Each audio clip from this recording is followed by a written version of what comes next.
What's up, everyone? Welcome to Unmasked, where things are discovered, uncovered, brought to the light, and made known.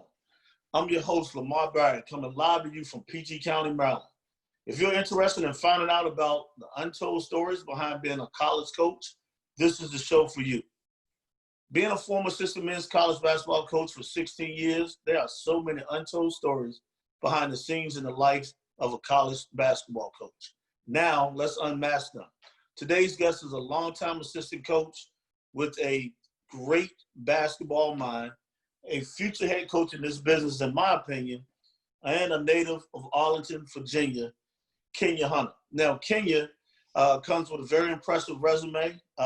He's played at Duquesne, graduated in 1996, had an outstanding career, finishing top 10 in a few categories there.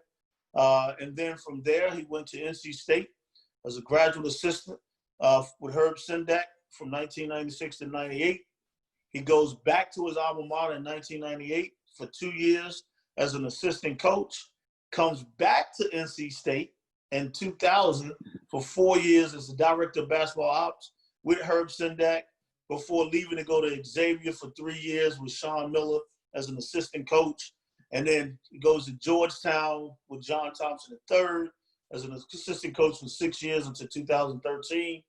And then he goes to Nebraska, 2013 to 18, with a chance to work for Tim Miles, where they were in the process of resurrecting that program. He brought in some tremendous talent while he was there. And then presently, he's at UConn, where he just finished up his second year, getting ready to go into year 3. Want to welcome a friend of mine to the show who I've followed for a long time, and I've seen him do a lot of great work wherever he's been. I want to welcome Kenya Hunter to the show. Lamar, thank you for having me, man. I really appreciate you having me on, man. This is definitely a good thing that you're doing right now, man. Appreciate you. All right, man. I appreciate you, man. Appreciate those words. And then, you know what? We're gonna get right to it, Kenya. Let's get unmasked. Man, there's no secret. There's no handbook to being a college coach. Tell me about your first day, the first week, first month. You know, when you leave orientation, after you leave orientation, human resources, especially when no one gives you direction in this business. I mean, I always say this, Kenya, like this job is almost like being a used car salesman. There's not a lot of training. Yeah. They tell you, dive right in, figure it out. Tell me what that was like for you. Well, you know, what you said in my bio, you know, I started out as a graduate assistant at NC State with Herb Sendak. So I remember one of the first things Herb Sendak told me, you know, I'm fresh out of college and I get on campus and, you know, I have the earring in my ear. And actually had them in both of my ears. And he said, if you think you're going to stay in this profession for a long time, you probably need to get rid of those earrings and clean up your image a little bit if you want to coach. So that was kind of one of the first things that happened. And then I remember my first year being a graduate assistant, you know, I still was in the mode of trying to play. You know, I was going to, after my first year as a graduate assistant, go overseas and play. And I can remember, again, having that serious talk with Herb Sendak. And he said, hey, if you really want to get in this business, you need to really dial into, you know, being a college coach and give the basketball up, because I wanted to go play overseas. And, you know, I was still in that mode of, you know, as a player, man, I just got out of college. So I think that was the best advice for Herb that he gave me was, hey, put 100% in this. I think you got a chance to be pretty good. So that's when I got the opportunity to go back to my alma mater, Duquesne, with the Darrell Porter for my first assistant coaching job. Awesome, man. I'm glad he gave you that information, or, you know, that guidance right there. Recruiting, man. Recruiting is the lifeline of college athletics. We got to get good players, good people. We want to be successful. We want to win games. Yeah. I mean, you can't have one or the other. You know, that's just how fortunate it is. A lot of times when you have good people, good players, you know, you have a chance to win a lot of games. and you've had a lot of success over your career with a lot of wins, a lot of NCAA tournament appearances. But talk about your best and worst recruiting stories that you've had over the years. Man, some of the best recruiting stories, I think, happened for me when I was out at Nebraska. Coming out there, we were, they were at the bottom of the Big Ten, and we were trying to change the image of the university and program. And, I can remember, after our first year, actually, when I first got out to Nebraska, it was Coach Miles' second year, we ended up making a tournament that first year that we were there. So, that was an exciting time for us. But I can remember quickly after that, we were recruiting. I recruited Andrew White when I was at Georgetown. Obviously didn't get him, and we ended up going to Kansas. And then when I was out at Nebraska, I started, hearing that he may transfer, and that's why it's always good to leave the relationship. If you didn't get a kid, you still leave it where you just never know what can happen afterwards. And I can remember talking to his dad, and his dad was saying at the end of the season they may do something. And I think that was kind of when I was able to get Andrew White to Nebraska. That was a big thing because it was, one of those guys that we felt like if we can get a high-profile athlete like him, could really score. We had Siobhan Shields at the time with Teran Petaway. We got a chance to be really good. So ended up getting him. And, that was a big thing for us when we were out there. But quickly after that, he sits out a year, comes on the scene his first year playing, and becomes a first-team All-Big Ten player, right? And then quickly after that, this is my worst story because he ends up grad transferring to Syracuse. So with that one kid, I have my best recruiting story and then my worst, all in the with the same person. So that was kind of crazy when that happened. Wow, that is tough, man. That is tough because he changes your program, and probably don't change Syracuse's, but he changed your program if he stays for another year. Definitely. What did you have to give up achieving or sacrifice? Because a lot of people don't understand. Like, I hate it when people always ask me. This is family members sometimes too. When is your off season? When is downtime? Like, there is no downtime in this business. Like, what did you have to give up or achieve? Your current level of success. What did you have to give up or either sacrifice? Well, the obvious answer is you give up a lot of family time. Everyone, you have to make that sacrifice if you want to be good in this profession. So giving up that family time, I have a son who's fortunate enough, who's now a sophomore at Old Dominion, but I can remember, earlier in his life, not being around for him and my daughter. And so, I'm very fortunate when I got out to Nebraska, that I kind of rekindled that because it ain't that much stuff going on in Nebraska. And Coach Miles, he was pretty good and flexible of letting you, work, do your work in the office and get home with your family. So, I think, you have to sacrifice the family time. And with recruiting, you're always on the road. It is a business where, even if you do go on vacation, you it's no off time, but, I have a good support system in my wife and she's been good. She knows what it's about now.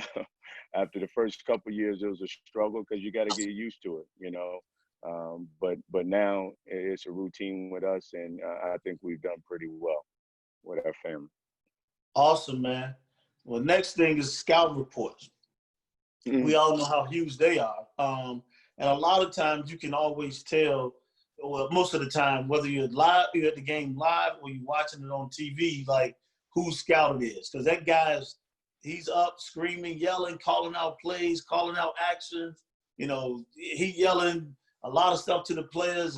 And those scout reports, you do put a lot of time in. 7, 8 games you watching, making sure the team is prepared. And a lot of times you put all this preparation in, you can do all, have the calls, have the actions, go out, and kids, they still got to play the game. And you wonder, like, yo, man, I put in all this time. Or sometimes you in a situation where kid is struggling shooting. He's the 8th or 9th guy. He's 2 for his last 30. He decides that game to make 3 or 4 threes. Coach is looking at you like, hey, man, like, I thought he couldn't shoot. Coach, I never said he couldn't shoot. I said he's struggling. So talk about your best or worst scout reports you might have had over the years. You know what, Lamar? I think the scouting report deal is overrated a little bit. I really do. But you see its importance. You know what I'm saying? The players play the game, man. You know, sometimes you can go over those scouting reports over and over again. And, you know, we used to have a saying at Xavier, overload the mind, slow the feet, you know, because you start thinking about too much information can be bad information. And, you know, the guys out there thinking instead of just reacting and playing. But at the same time, it is important. I think, especially at the end of the game, in special situations and things like that, I think that's very important that you go over. You know, I would say looking back, you know, I had some, you know, good scouting reports at Georgetown as well as Nebraska. I think one that I remember, especially at Nebraska, is because it was that year we had a chance to get to the NCAA tournament. It's the first time that I think we were 15-4 or something in the Big Ten and didn't make it into the NCAA tournament. But we ended up beating Michigan at home by 20. They were ranked 8th in the country at the time, 7th or 8th in the country. That was their Final Four run. But I can remember doing the scouting report. I was watching, you know, tape, and I thought Purdue, Matt Painter, who does a hell of a job, what they did, switching ball screens with Mo Wagner, who was their pick and pop guy. And, you know, I can remember watching film and say, hey, Tim, we may want to try this. And lo and behold, we did, and it worked for us. We jumped on them early, and we ended up beating, you know, Michigan with Mo Wagner. They had Jordan Poole at the time. They had a really good team, and we ended up beating them. But that ended up being my worst scout as well, because flipped the page very quickly, and we ended up playing them. We had the first round bye, so we ended up playing them in the semifinals game, and they ended up beating us by 18, and the same scouting report didn't work, man. So that's, you know, again, you know, sometimes you can prepare for things, and, you know, the stars align right, and that's what it did when we were able to beat them by 20 at home. You're so right on that. And that's what I like what you said. It's like it's overrated, and I think it is. And like you said, like you can give them all the information they want. And like I love the saying what you guys had at Xavier, because you're so right. These guys, like, we look at it and we've watched the film 7 or 8 times. We're just giving them highlights. So, like, it's not the same. Like, they're not going to know as much, or they're not going to attain, because they got classes. They got a lot of stuff going on that we don't have as much stuff like that going on. So I love that. I love what you said about, you know, basically overloading that information. What's the biggest challenge, man, you think you've experienced since you become a college coach, or since you've been in college coaching? The biggest challenge. I mean, obviously, you know, I aspire to be a head coach. Everyone says that, you know, and I think I put myself in pretty good programs, align myself with the right people. I've learned a lot, but it's hard in our business. It's nothing that no one knows. As a Black assistant coach, it's hard to get head coaching jobs, and I just think that it's about timing. It's about putting yourself in the right position as well. I think, you know, one thing that kind of hurt me, we talked about this, but, you know, when I went from Georgetown, who at the time when I was at Georgetown, we was a top 10 program 5 out of 6 years that I was there. And I take a chance going out to Nebraska. And I think we were just turning the corner. And no one's going to hire you from a losing program. So it takes time, you know, to build that and get your name, in a situation where people are talking about you a little bit. I think that's one reason why I chose to come and become with UConn's program with Coach Hurley, because, he's known for turning programs around. Going into our third year, going back into the Big East, we feel like we're right on track and, to being a NCAA team, Great stuff right there. That's great stuff. And you talked about the head coaching piece, but do you ever find that there are things about you that people might misunderstand? What are they? Like, I know you a little bit. I see how hard you work. I see you come in the gym and you're focused. But, like, do you think that, there are things that people might misunderstand about you? No, you know what? I got a lot of friends in the business, man. I don't know if they, I'm very approachable guy. When I come up, I introduce myself a lot, to especially to younger guys in the business. That's how I've been taught. I have that Southern mentality with me. Plus, my dad was a pastor of a church and becoming a bishop. So I was raised well, man. And, I like to say that I don't have too many enemies in the business. But, I'm a competitive guy as well. So, I take the recruiting very seriously. But I don't know, if someone misunderstands, if they see me, I think I'm a very approachable guy. So I don't know about that one. I agree with you. You are very approachable. This business, man, we're all teachers. We're all educators, whether it's on the court or off the court. Like, what do you try to teach your guys? What do you try to teach the players besides basketball?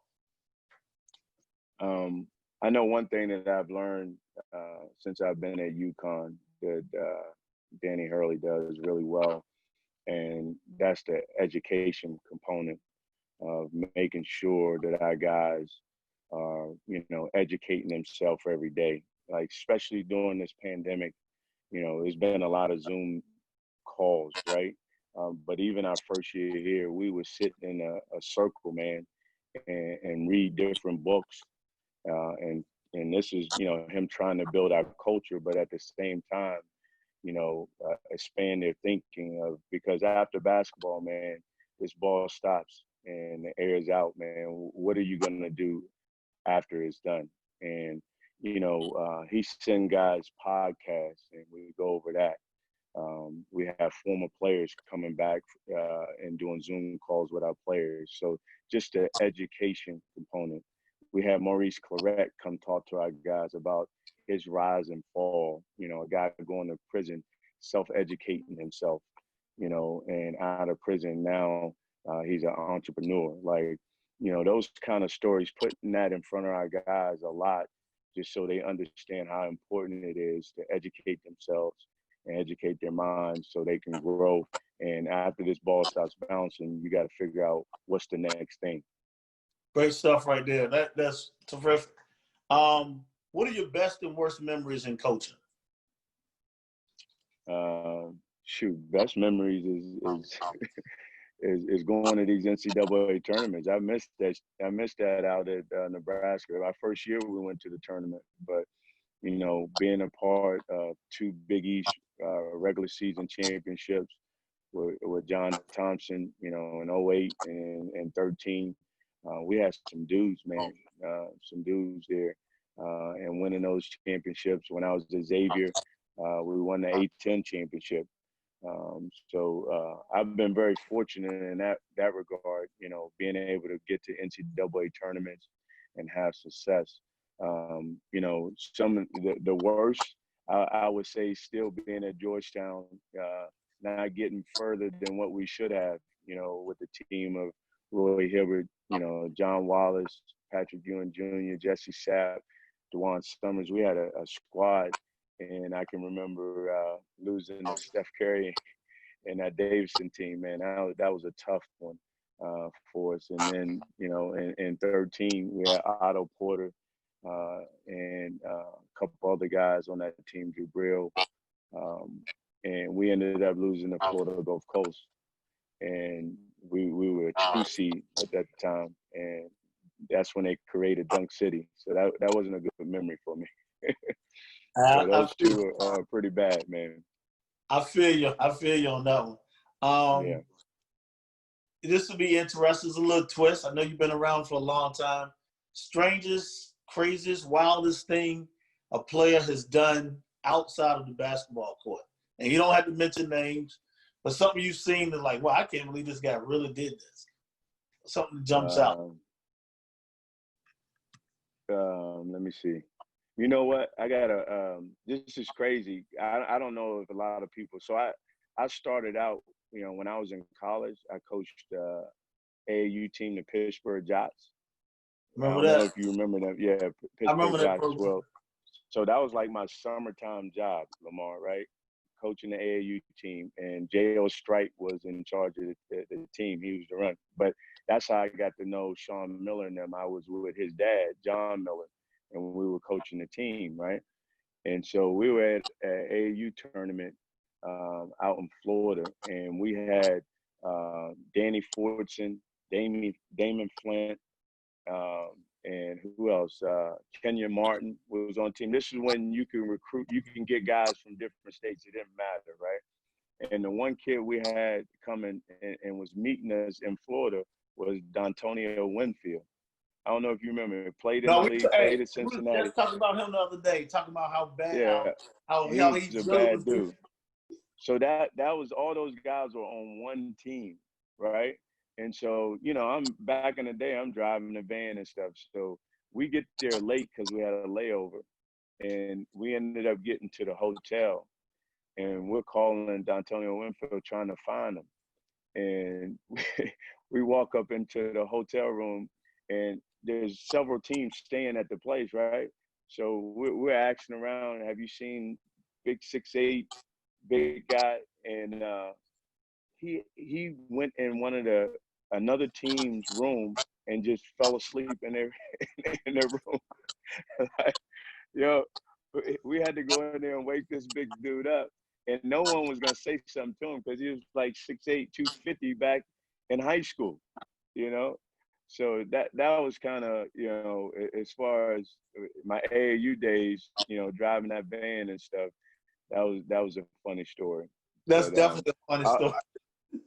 I do have one on it. So we first got here at UConn. When I first got here at UConn, you know, we were picking up the pieces here, right, Lamar? So this happened in practice. This kid Mo Diarra went to Quentin Williams. I don't know if you remember Quentin, but he drove baseline. They call him Jump Man. He drove baseline, and he went up and dunked it.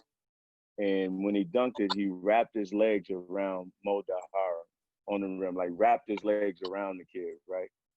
This dude took two hands and pulled him down and slammed him on the floor. Yo.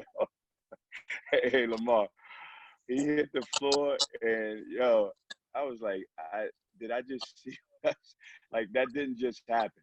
There's no way that just happened. Yo, we were picking up the pieces the first year here, man. I tell you. Wow. But that was pretty funny. That was on the court, but that was a pretty funny one, man. No, that definitely. I haven't seen anything like that before. I definitely haven't seen anything like that. Crazy. Like I said, we talked about it. You said something about it earlier. And I think you'll be a head coach. You've been at some programs. You've seen a lot. If you had a chance, you know, to get your own program, what would your expectations be? Because everyone wants to go into that, having a chance to go to somewhere that wants to win. And we know that. We don't want to, you know, we want to be successful. What would your expectations be from administration on down? What type of school? Don't have to be a particular school, but what would your expectations be from that school? Just getting the opportunity to build a program. I think it takes 4 years for you to, you know, really put your imprint on the program, you know. And to be quite honest, this was my first, you know, start like do-over, right? So everywhere else I've been, you know, Georgetown, Xavier, those were programs that were already established.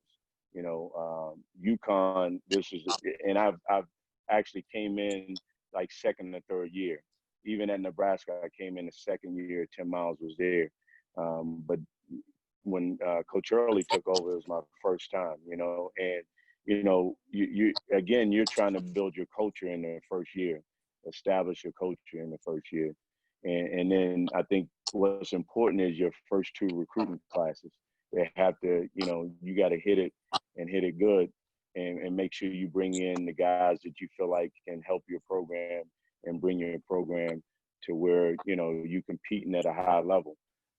And then like we are here at year three, man. We got the right players that we feel like can really take this program to the next level. But obviously, I'm no fool. Any job that I get, it will probably be a mid-major job. It's going to take time, and that's why if you're given the opportunity to get 4 or 5 years, that's what I would hope the administration would give, to really put your imprint on that program to get it started. I hope so too. Definitely give you time because it does take time. Biggest accomplishment, like you talked about it with going to the NCAA tournament and stuff like that. But what's the biggest accomplishment you think you've experienced since you've been in college coaching? I think to be able to provide for my family,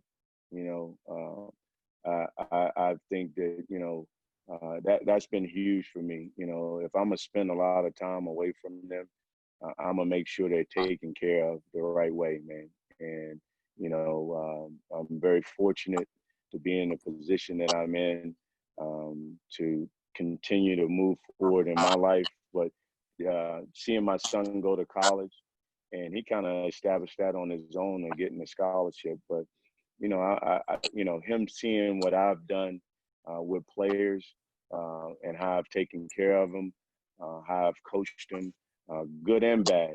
I think he's been able to learn from that, and I think that's been very important. Awesome, I like that. Especially, man, like you said, provide for your family. This will throw you for a spin because a lot of times college coaches somehow they'll be like, "Man, I don't really watch this. I don't do that." What movie or TV show title best describes your week? TV, since this pandemic, we've been watching a lot more TV. Before, I was just watching Sports Center or something like that, or watching games.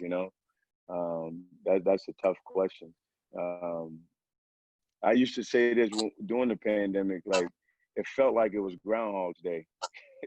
Like, doing the same thing over and over, waking up, trying to work out, get on a Zoom call, with your players, with recruits, just doing the same thing over and over again.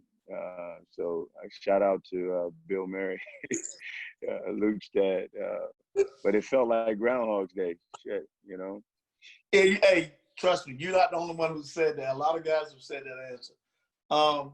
What's your favorite word or phrase you like to use? Like you in practice, you in game, you around the team. Like what's that favorite word or phrase?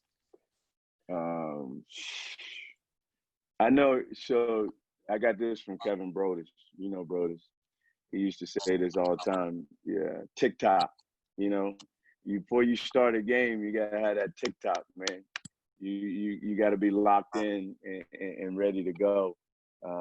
But as far as phrases, I say here's the thing a lot.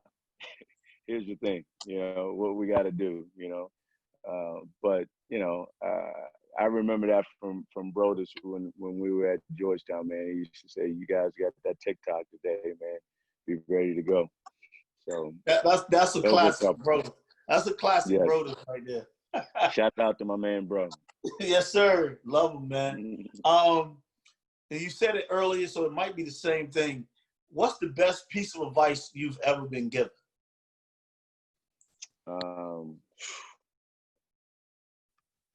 My dad, man. He being growing up in a pastor's household, man, PK kid. There's been a lot of life lessons that he's given me.